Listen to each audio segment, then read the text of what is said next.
കൊങ്കണി സാഹിത്യ അക്കാദമിയുടെ മെമ്പർ സെക്രട്ടറിയാണ്.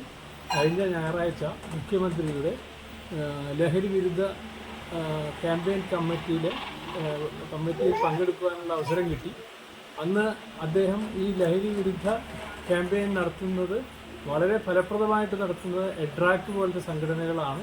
അവർക്കത് കൂടുതൽ സാധിക്കും. അതിൻ്റെ കാരണം എന്താണെന്ന് വെച്ചാൽ ഒരു വാർഡ് എന്ന് ആണ് ഒരു സർക്കാരിൻ്റെ ത്രിതലത്തിൽ അല്ലെങ്കിൽ തലങ്ങളിൽ വരുന്ന ഏറ്റവും ചെറിയ യൂണിറ്റ്. പക്ഷേ എഡ്രാക്കിനെ അല്ലെങ്കിൽ ഒരു ഈ അസോസിയേഷനെ സംബന്ധിച്ച് പറയുകയാണെന്നുണ്ടെങ്കിൽ അവരെ സംബന്ധിച്ച് ഒരു വാർഡിൽ തന്നെ 15ഉം 20ഉം വരെ ഉള്ള റെസിഡൻസ് അസോസിയേഷനുകൾ ഉണ്ടാവും. അപ്പോൾ അതുകൊണ്ട് ആ റെസിഡൻസ് അസോസിയേഷനുകളിലെല്ലാം തന്നെ ഈ ലഹരി വിരുദ്ധ ക്യാമ്പയിനുകൾ നടപ്പാക്കുകയാണെങ്കിൽ വളരെ ഇഫക്റ്റീവായിട്ട് എല്ലാ തലങ്ങളിലേക്കും ഇതെത്തുകയും ഓരോ വീടുകൾ പോലും മോണിറ്റർ ചെയ്യാനായിട്ട് അവർക്ക് സാധിക്കുകയും ചെയ്യും. അപ്പോൾ ഏറ്റവും വേരോടുന്ന രീതിയിൽ എല്ലാ തലങ്ങളിലും വേരോടുന്ന ഒരു രീതിയിൽ പ്രവർത്തിക്കാൻ കഴിയുന്നത് റെസിഡൻസ് അസോസിയേഷനുകൾക്കാണ്. അതിൽ വളരെയധികം പ്രയത്നിക്കുന്നത് അല്ലെങ്കിൽ നമുക്ക് മനസ്സിലാവുന്നത് എറണാകുളം ജില്ലയിലെ റെസിഡൻസ് അസോസിയേഷനാണെന്ന് മനസ്സിലാക്കാൻ കഴിയുന്നു. ഏറ്റവും ഇഫക്റ്റീവായിട്ട് പ്രവർത്തിക്കുന്നത് എറണാകുളം ജില്ലയിലെ റെസിഡൻസ് അസോസിയേഷനുകളാണ്.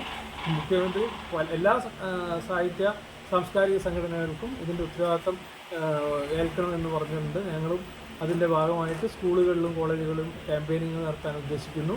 എല്ലാവിധ ഭാവുകങ്ങളും ഈ എഡ്രാക്കിൻ്റെ പ്രവർത്തനങ്ങൾക്ക് പിന്തുണയും പ്രഖ്യാപിച്ചു.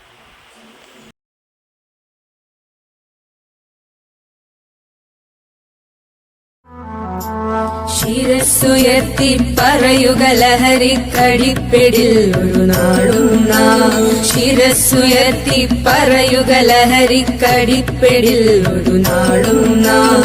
വരം കണക്കി കിട്ടിയ ജീവിതം എറിഞ്ഞുടയ്ക്കുകയില്ല നാം. വരം കണക്കി കിട്ടിയ ജീവിതം എറിഞ്ഞുടയ്ക്കുകയില്ല